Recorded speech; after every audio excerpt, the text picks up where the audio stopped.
Welcome to my channel. Every time new criminal case. Let's start. Little baby Evelyn lived with her single teenage mom, Megan Boswell, in Sullivan County, Tennessee. She was being raised with the help of her grandparents on the family compound. But in February of 2020, Evelyn was reported missing by her grandpa. Her mom cried on TV looking for her baby, then was arrested for misleading police. Things then changed dramatically in the case when Evelyn was found dead on the family compound in a trash bin inside an old playhouse. During the course of the investigation, when Evelyn was still missing, Megan spoke to police several times, telling several different stories. Megan has been charged with first-degree premeditated murder, and now a jury must decide if this young mother committed the ultimate sin by taking the life of the little girl who looked to her mom for everything. 15-month-old Evelyn died on or about December 2019 after being suffocated. Her remains were found on her grandfather's property where she and her mother defendant, Megan Boswell, were living. Let's take a closer look at the crime scene. Now, you see right here, this is a hand-drawn map of the property belonging to Tommy Boswell. That's the father of Megan and the grandfather of Evelyn. Important to note about this hand-drawn map is that right here, this is ultimately the location of the playhouse where Evelyn's body was found. And close, right here in proximity, is the trailer where Megan and Evelyn were living on the property. And further up the road, this is where Megan's father, Tommy Boswell, Evelyn's grandfather, was living in a single-family home. So you kind of get a layout of the property, of the land where they are. But let's take a closer look at what this property looks like in real life. This is the gate to the property coming in. That's that long road up towards where Tommy Boswell lived. This is the home right here where Evelyn and Megan lived. Here's the outbuilding that's close by. You can see really when you get a real feel for it how close everything is on this expanse of land. But as the video continues, comes around this corner, and we actually get a peek at the playhouse where Evelyn's body was ultimately found. But let's take a closer look at this playhouse, because this is ultimately where Evelyn's body was found. The crime scene took place right here, the front door of the playhouse. But also to note about this image, if you look closely at this white image right here, that is the trash can where Evelyn's body was found by police. Now let's go closer in to the playhouse itself. You can see all of this around here is very junky, very messy, lots of places to hide things. But again, this image right here, that is the trash can where Evelyn's body was found, the daughter of Megan Boswell. Now, let's take a closer look actually inside that trash can. Of course, you see this big blurred image right here. What you're not seeing behind this image that we've blurred, there's actually an image of Evelyn Boswell's legs and feet sticking out of this trash can. She was wrapped. You can see right here, this is a blanket. She was wrapped in a blanket. Near where her body is, you can kind of see little remnants of aluminum foil that she was also wrapped in, because medical examiners determined that she was killed by asphyxiation. But Boswell's defense says the prosecution doesn't know how Evelyn died, and no one can prove that Megan Boswell did it.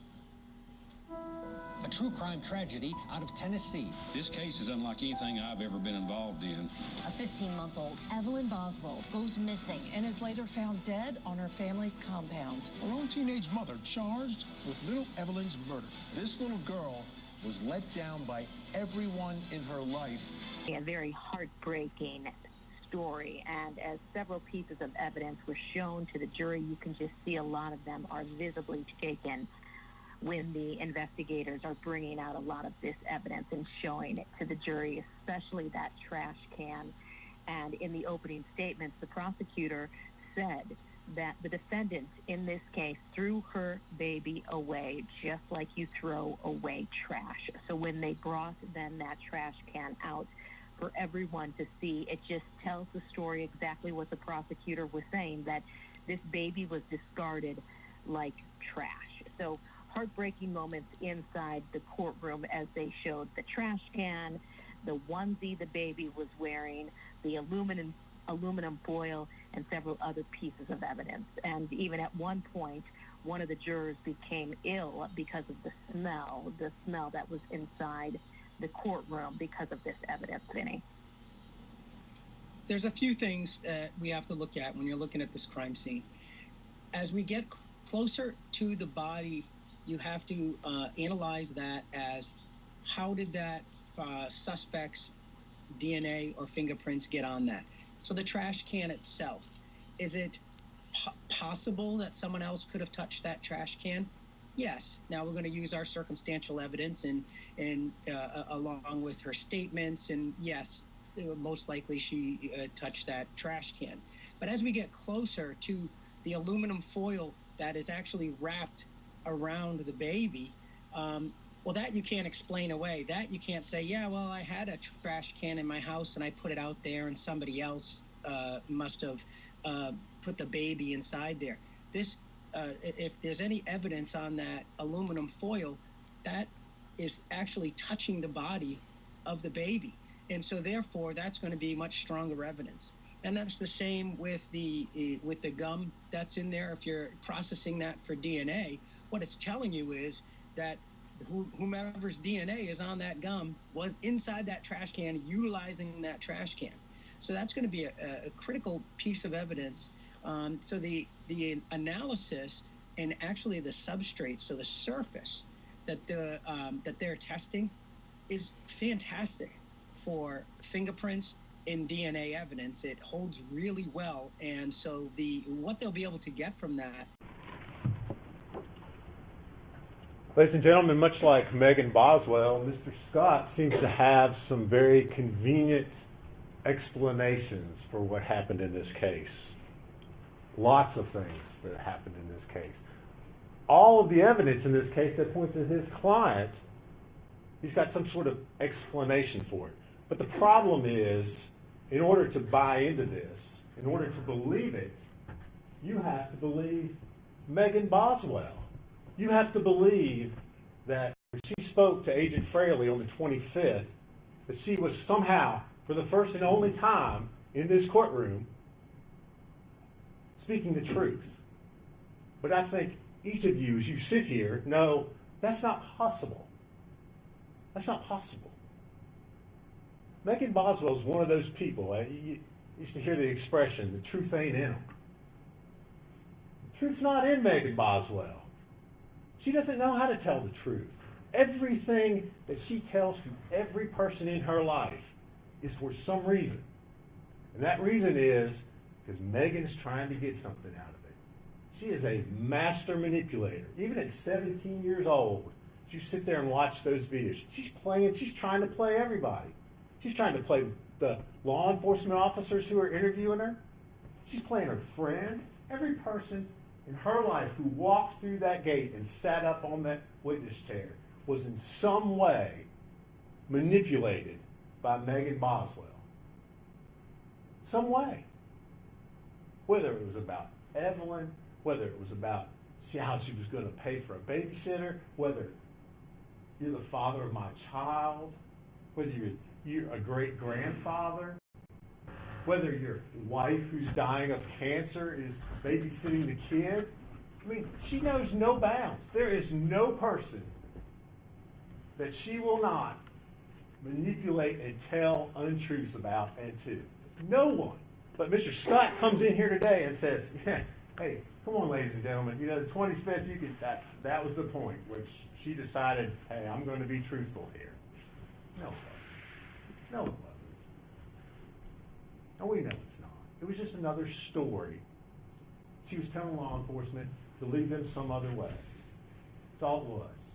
And if you remember, Agent Gratz testified. General Massengill was asking him the question, when did this first thing about accidents and rollovers, when did that come up? Well, it came up when the police and law enforcement finally said, we got nothing going on here. We got to give her an out. We got to give her something so we can try to find this kid. They're the ones who suggested it. And then very conveniently the next day she comes in and guess what? Oh, yeah, I forgot. Yeah, that's right. I'm sorry I've been lying to you all for days and days and days now. But now I'm going to tell you the truth. But that's not what happened. That's not what happened. I submit to you, the only time that Megan Boswell may have told the truth about some small portion. If you remember during one of the interviews, Lieutenant Price, who had been very patient with her up until that point in time, finally said, "Come on, something happened on December 21st. And she stopped him and corrected him. Remember? He said, no, something happened before December 21st. Yeah, something did. She murdered her child. That's what happened before December 21st.